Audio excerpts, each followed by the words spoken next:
This story is titled, My Parents Sent Me the Bill for My Wedding After Offering to Pay for It and Giving $350,000 to my sister, but they're shocked when I hand them the check. And this text. Hi everyone. Before we dive in, a quick favor. If you enjoy content like this, please hit the subscribe button. It's free, supports the channel, and makes sure you never miss out on amazing videos. Alright, let's get started. So, here's the deal. I've always known my parents have a favorite child. And of course, it's not me. My older sister, Natalie, has been the golden child for as long as I can remember. She could probably steal a car, and my mom would ask her if she needed gas money. I wish I were exaggerating, but this favoritism runs so deep it's practically tattooed on their foreheads. Natalie was the daughter who could do no wrong. Me? I was the daughter who could do no right, or at least, no right that was worth more than a half-hearted, "Good job, honey." Growing up, the differences were impossible to ignore. Natalie always got the new stuff. New clothes, new gadgets, new everything.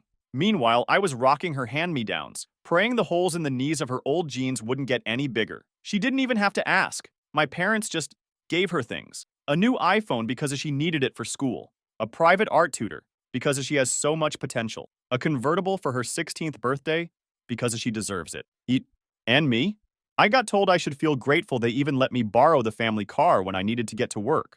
I started babysitting when I was 14 and added waitressing to my resume at 16 because I wanted a laptop. My parents wouldn't buy one for me because I didn't really need it. You know, unlike Natalie, who absolutely needed her $1,200 MacBook for homework, but mostly used it to stream movies. One moment that sticks out in my memory, Natalie had decided she wanted to redecorate her bedroom before college. My parents were all in.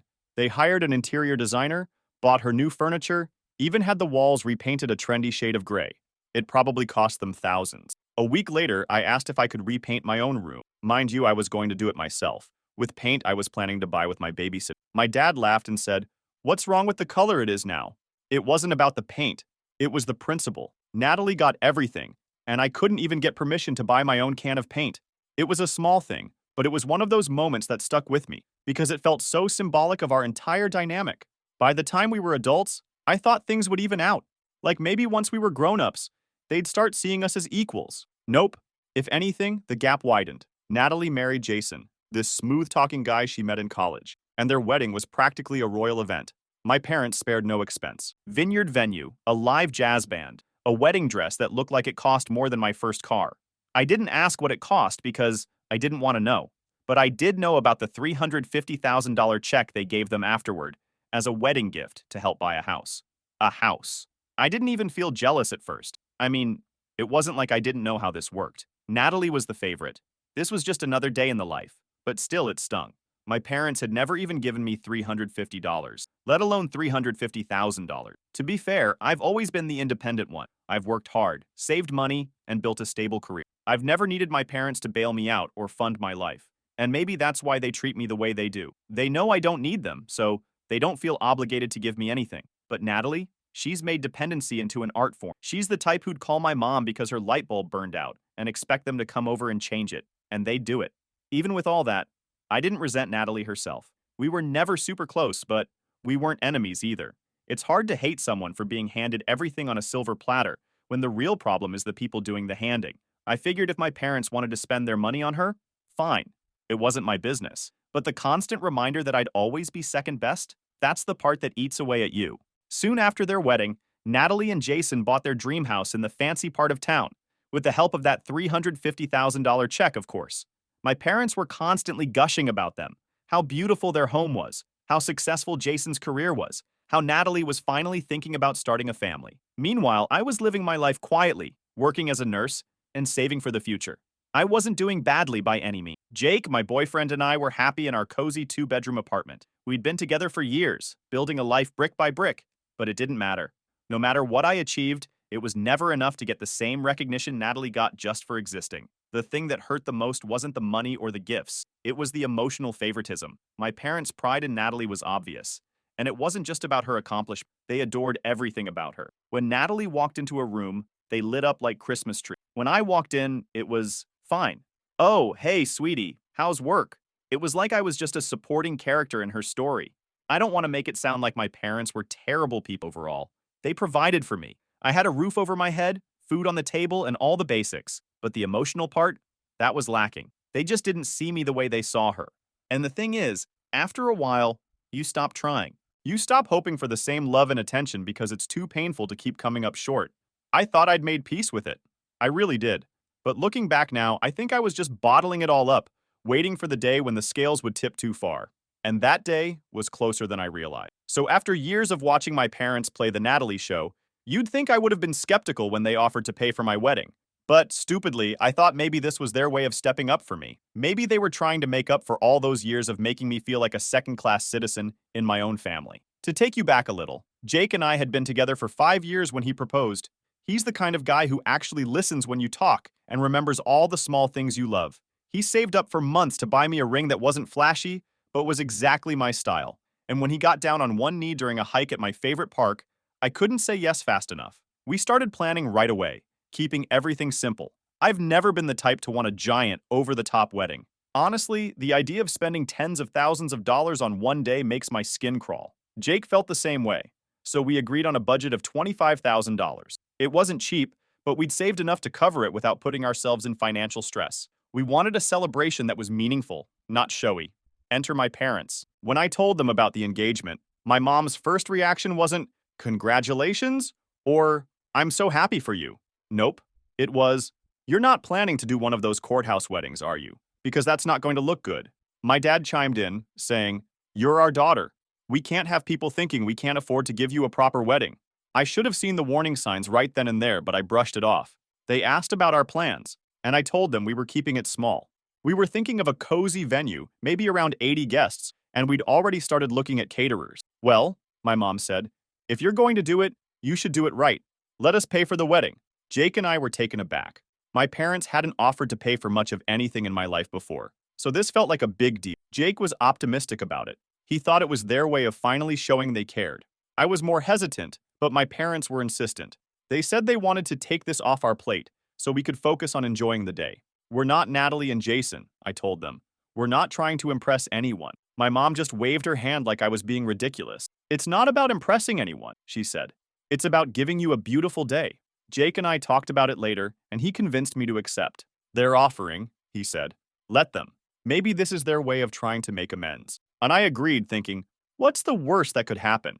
I didn't realize the strings were already being tied. The first sign was the venue. Jake and I had our hearts set on this cute little barn that was equal parts rustic and elegant. It wasn't cheap, but it fit our budget, and it was exactly what we wanted. My mom hated it. "A barn? Are you serious? That's not a wedding venue. That's where people store tractors." She started pushing for this massive country club ballroom that looked like it belonged in a corporate conference.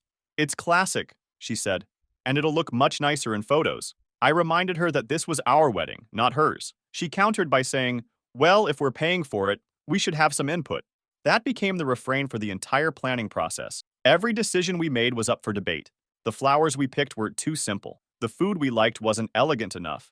The DJ we booked was too casual. And my dress? Don't even get me started. I picked a flowy, bohemian-style gown that I fell in love with the moment I tried it on. My mom hated it. "You'll regret it when you see the photos," she said. "It's not flattering." It wasn't just my mom either. My dad got involved too.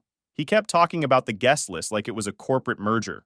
He added names I didn't even recognize: business associates, old friends from college, distant relatives we hadn't seen in decades. Jake and I had wanted an intimate gathering, but suddenly our cozy 80-person wedding had ballooned to 150 people, most of whom we didn't even know. Anytime I pushed back, my mom reminded me, "This is our gift to you. Let us help make it special." I gritted my teeth and tried to pick my battles, but it felt like every decision was a fight. Jake could tell I was stressed and kept trying to cheer me up. "It's one day," he said. "The only thing that matters is that we're getting married." He was right, of course, but it didn't stop me from feeling like my wedding was slipping out of my hands. By the time the big day rolled around, it felt more like I was attending a wedding my parents had planned than the one I'd dreamed of. Don't get me wrong. It was beautiful. The venue was stunning. The food was delicious. And the decorations were straight out of Pinterest, but it didn't feel like me. It felt like I was playing a role in someone else's show. During the reception, my parents gave these emotional speeches about how proud they were and how happy they were to welcome Jake into the family. My mom even cried a little, and for a moment, I let myself believe. I thought maybe this was their way of saying, "We see you. We value you." Natalie was there, of course, acting like she was the unofficial wedding planner. She kept pointing out details she'd helped improve. like the centerpieces or the cake, which she'd somehow convinced my mom to upgrade without even asking me. "I knew you'd love it," she said, smiling like she'd done me the biggest favor in the world. I smiled back, but inside I was screaming. By the end of the night, I was exhausted. Jake and I had a great time despite all the stress leading up to it, but something felt off. It was like this nagging little voice in the back of my head, telling me that this wasn't over. And as much as I wanted to ignore it, deep down, I knew it was right. 2 days after the wedding, Jake and I were still floating on that post-wedding high. We were married, and that was all that mattered. We spent the day unpacking gifts, writing down who sent what for thank you cards, and talking about our upcoming honeymoon to the Florida Keys, a quiet, budget-friendly trip we'd planned to enjoy some downtime. Then my mom called. "Can you stop by tonight?" she asked, her voice chipper in that overly sweet way she used when she was trying to seem casual. "Your dad and I want to go over something with you." I figured it had to do with the wedding. Maybe she wanted to talk about leftover decorations or figure out where to store things. Jake offered to come with me, but I told him to stay home. "It's probably nothing," I said. "I'll be back in an hour." When I got to their house, my parents were sitting in the living room. My dad had a folder on the coffee table, and my mom had that fake smile plastered across her face. I felt my stomach tighten. "What's going on?" I asked, sitting down on the edge of the couch. My dad leaned forward and pushed the folder toward me. "This is the breakdown of the wedding expenses," he said, like it was the most normal thing in the world. "We've itemized everything." I opened the folder, my hands already starting to sweat. Inside was a detailed list of every single thing they'd paid for. Venue rental, $7,000. Catering, $9,200. Florist, $3,000. It went on and on right down to the dollar. The total at the bottom, $24,782.67. I blinked, thinking this had to be some kind of joke. "What is this?" I asked, my voice already shaking. My dad didn't even flinch. "We need you to reimburse us," he said. "As soon as you can." I stared at him, waiting for the punchline. When it didn't come, I turned to my mom. You offered to pay for the wedding," I said, trying to keep my voice steady. "You said it was your gift to us." My mom had the audacity to look offended. "We thought it was the right thing to do at the time," she said. "But circumstances have changed. We need the money back." "What circumstances?" I asked, my voice rising despite my best efforts to stay calm. "You just gave Natalie and Jason enough money to buy a freaking house. What circumstances could possibly mean you suddenly need $25,000 from me?" My dad's face hardened. "We don't need to explain ourselves to you," he said. "This isn't about Natalie. It's about you taking responsibility for your wedding." I was so stunned, I couldn't even find the words to respond. Taking responsibility? For a wedding I never asked them to pay for in the first place? A wedding they insisted on helping with so they could have control over everything? "You're serious," I said finally. "You're actually serious. We're not trying to be unreasonable," my mom said, like she was doing me some kind of favor. "We know it's a lot of money, so we'll give you time to pay it back. But we expect you to make it a priority." My blood was boiling at this point. I couldn't even look at them. I closed the folder and stood up. "I don't have anything else to say to you right now," I said, grabbing my purse. "I need to go." "Don't overreact," my mom said as I walked out the door. "This is just how things work sometimes." I didn't respond. I couldn't. I drove home in silence, gripping the steering wheel so hard my knuckles turned white. When I got back to the apartment, Jake could tell something was wrong the second he saw me. "What happened?" he asked, pulling me into a hug. "They want us to pay them back," I said, my voice cracking. "The wedding. All of it. They gave me a damn itemized bill." Jake pulled back, his face a mix of shock and anger. "They can't be serious." "Oh, they're serious," I said, grabbing the folder from my bag and slapping it onto the kitchen counter. Jake flipped through it, his jaw tightening with every page. "We didn't ask them to pay for the wedding," he said. "They offered. They insisted." "Tell me about it," I said, sinking into a chair. "And now they're acting like it was some kind of loan." Jake paced the kitchen, running his hands through his hair. "This isn't about the money," he said finally. "It's about control. They're trying to keep you under their thumb." He was right, of course. It wasn't about the money. Jake and I had the savings to cover it if we needed to, but that wasn't the point. The point was that my parents had turned what was supposed to be a gift into a weapon. They dangled their generosity in front of me, only to yank it away when it suited them. I felt a wave of anger wash over me. Anger at my parents for doing this. Anger at myself for trusting them. Anger at the whole damn situation. "Fine," I said, standing up. "They want their money back? They'll get it." Jake looked at me. "What do you mean?" "I mean, I'm paying them back," I said, grabbing my laptop. "Every last cent. And then I'm done. No more favors, no more guilt trips, no more control. They're not getting another damn thing from me." Jake didn't try to talk me out of it. He knew me well enough to know that when I made up my mind, there was no changing it. I transferred the money that night, every penny of it. And just to make sure there was no room for misinterpretation, I sent my parents a text. The money has been transferred. Consider this the last financial or emotional interaction we'll have. I'm done. I hit send, then blocked their numbers. For the first time in my life, I felt like I was taking control, not just of my finances, but of my entire relationship with them. It wasn't about the money. It was about setting boundaries, finally drawing a line in the sand. But as I'd soon find out, my parents weren't the kind of people who took no for an answer. After I sent that text and blocked them, I expected silence, at least for a little while. I thought they'd need time to process the fact that I wasn't playing along anymore, but no. They didn't skip a beat. They just found other ways to get to me. Blocking their numbers didn't mean I was free. It just meant they had to get creative. The first attempt came the next morning. I woke up to several emails from my mom. I didn't even open them. I'd already braced myself for the guilt tripping. Instead, I marked them as spam and went about my day. By the afternoon, they'd tried Jake's phone. He showed me the missed call notification with a sheepish smile. They're really not giving up, huh? Of course not, I said, trying to act like it didn't bother me. Later that evening, my dad left me a voicemail using a number I didn't recognize. I knew it was him the second I heard his voice. "This is getting ridiculous," he said, his tone that infuriating mix of calm and condescending. "We're your parents, and we deserve a little respect. You can't just cut us off like this. Respect." That word made me want to throw my phone across the room. Respect wasn't something they'd ever shown me. Their version of respect was obedience, doing what they wanted, no questions asked. I deleted the voicemail without finishing it. Jake tried to distract me with takeout and a movie, but I couldn't focus. My mind kept spinning, replaying every interaction I'd ever had with them. Every time I'd swallowed my pride, every time I'd let them walk all over me, every time I'd told myself, that's just how they are. This time was different. This time I wasn't letting it slide. The next day, the reinforcements arrived. By reinforcements, I mean my extended family, relatives I hadn't spoken to in months, maybe years. Suddenly, my phone was lighting up with texts and calls from aunts, uncles, cousins, even some family friends. They all had the same message, more or less. "You're being ungrateful. Your parents have done so much for you. This isn't how family behaves." I didn't respond. I knew it wouldn't make a difference. They weren't interested in my side of the story. They just wanted me to fall back in line. The messages kept coming, though. Some were passive-aggressive, others outright hostile. One cousin accused me of being selfish and said, "You're lucky to have parents who care about you at all. Some people don't even have that."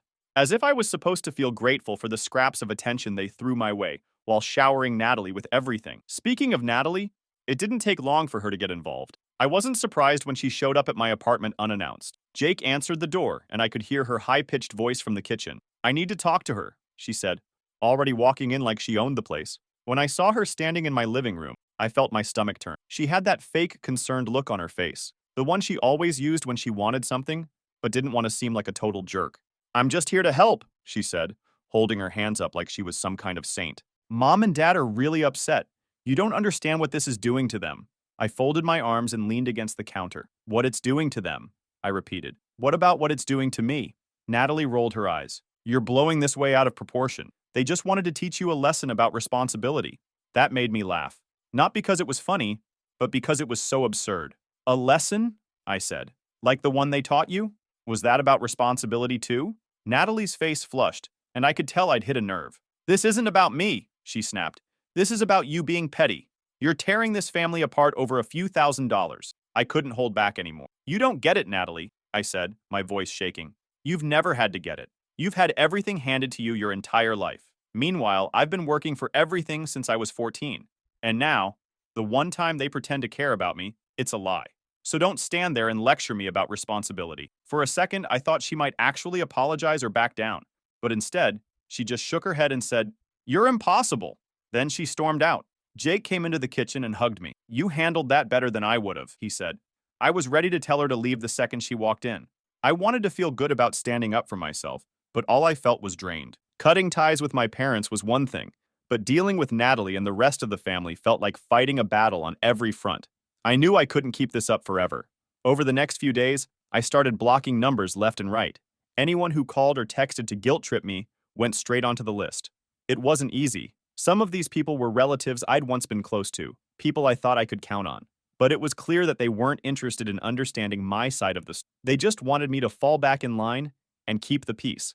Jake was my rock through all of it. He kept reminding me that I wasn't wrong, that I had every right to set boundaries and demand better. "You're not responsible for their feelings," he said. "They chose to treat you this way. You're just choosing not to accept it anymore." He was right, of course, but that didn't make it any less exhausting. I felt like I was fighting for my independence all over again. Except this time, it wasn't about money or material things. It was about respect. And if my parents couldn't give me that, then I didn't need them in my life. About a week after the fallout with my parents and the mess with Natalie, I got a call from a number I didn't recognize. Normally, I wouldn't have answered, especially with how many random family members had been popping out of the woodwork to tell me I was ruining the family. But something told me to pick up this time. "Hey, it's Carol," the voice on the other end said. It took me a second to place her. Aunt Carol, my dad's estranged sister, the one we never talked about. I think the last time I saw her was at a Thanksgiving dinner when I was 10, and even then I barely remembered her. She was kind of like this ghost in our family. No one outright said anything bad about her, but there was always this unspoken narrative that she wasn't one of us. "Oh, hi," I said, a little caught off guard. "What's up?" "I heard what happened," she said. "With your parents. Figured you could use a little perspective." I didn't know how she'd found out, but I wasn't surprised. News spreads fast in my family, and with Natalie's dramatic tendencies, I'm sure the story had been thoroughly twisted by the time it got to Carol. Still, something about her tone was different. She didn't sound like she was calling to guilt trip me. "Perspective on what?"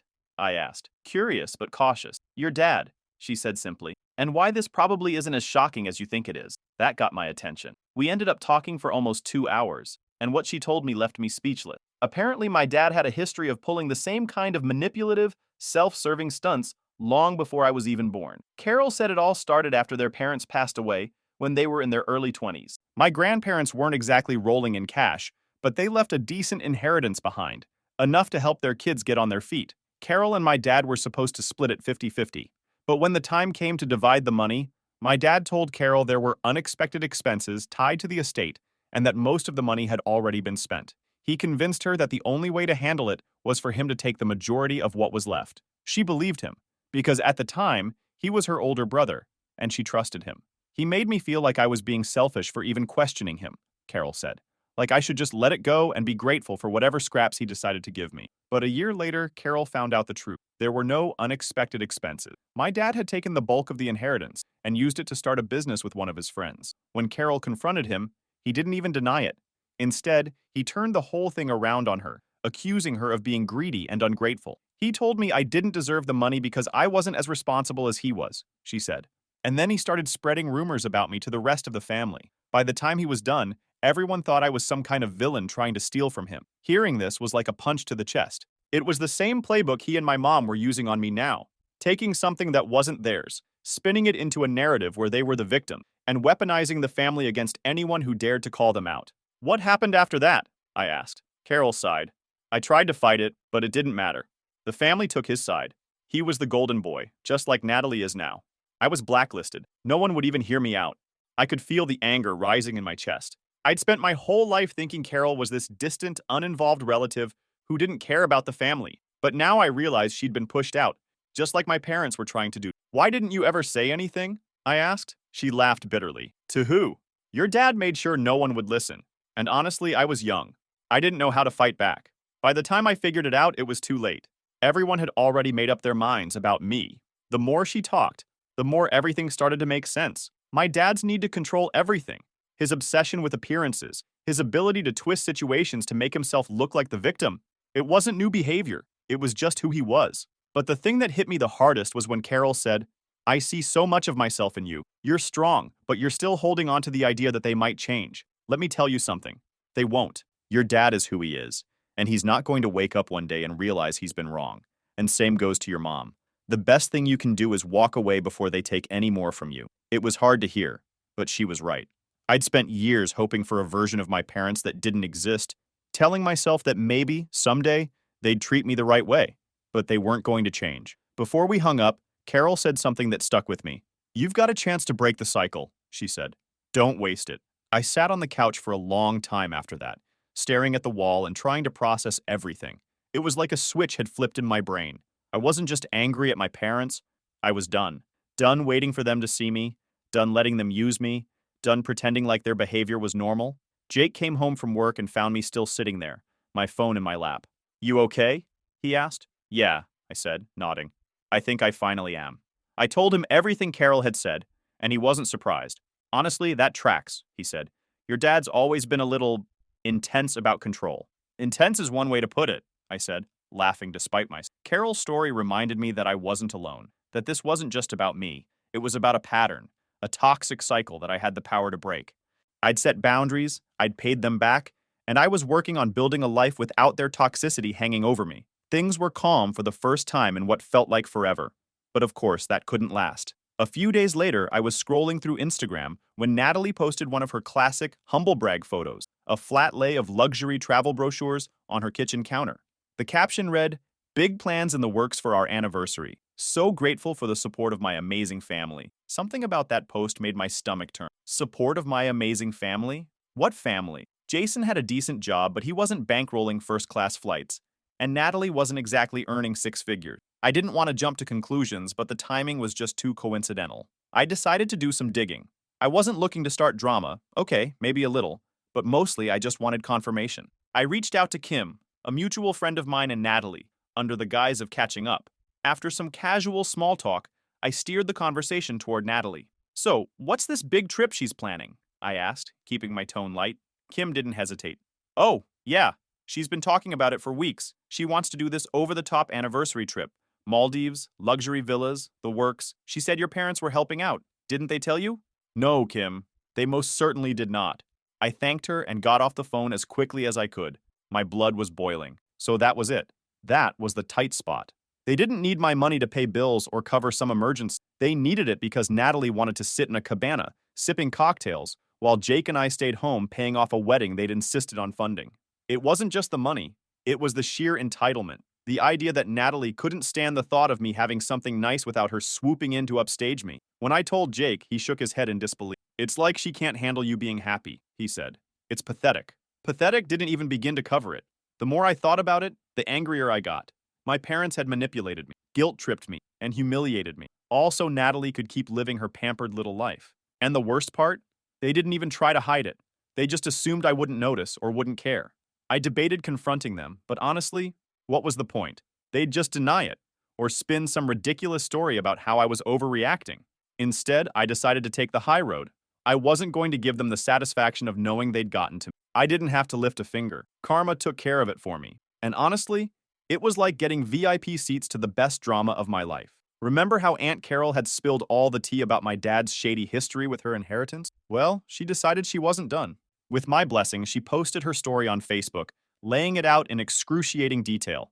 The post went semi-viral in our small town, and the fallout was immediate. My parents had always tried to present themselves as this perfect, generous couple who were pillars of the community. But Carol's post painted a very different picture, a picture of manipulation, greed, and favoritism. Suddenly, the cracks in their shiny facade were visible to everyone. Their social circle shrank overnight.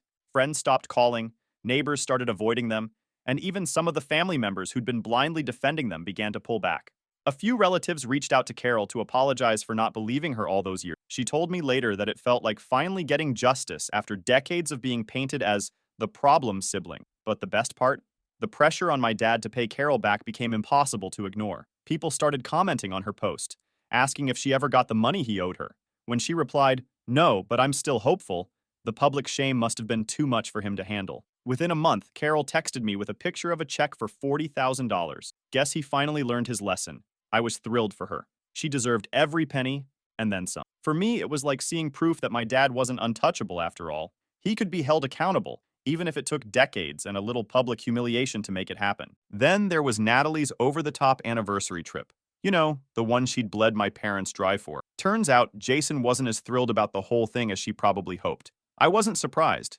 Jason always seemed like a decent guy, but Natalie's entitlement could wear down even a saint. Word got around that he'd found out about the money she'd squeezed out of my parents, and it didn't sit well with him. What started as a small disagreement spiraled into a full-blown fight. Jason apparently felt blindsided and told Natalie she had no business dragging my parents into funding their lifestyle without even consulting him. Natalie, predictably, didn't see the problem. She doubled down, and Jason eventually had enough. By the time the trip rolled around, he refused to go. Natalie jetted off to Bora Bora alone, posting her classic Instagram humble brags like, "Sometimes you just need to take time for yourself." Sure, Natalie, that's definitely what happened. While Natalie was busy trying to salvage her image on social media, Jason wasn't sitting idle.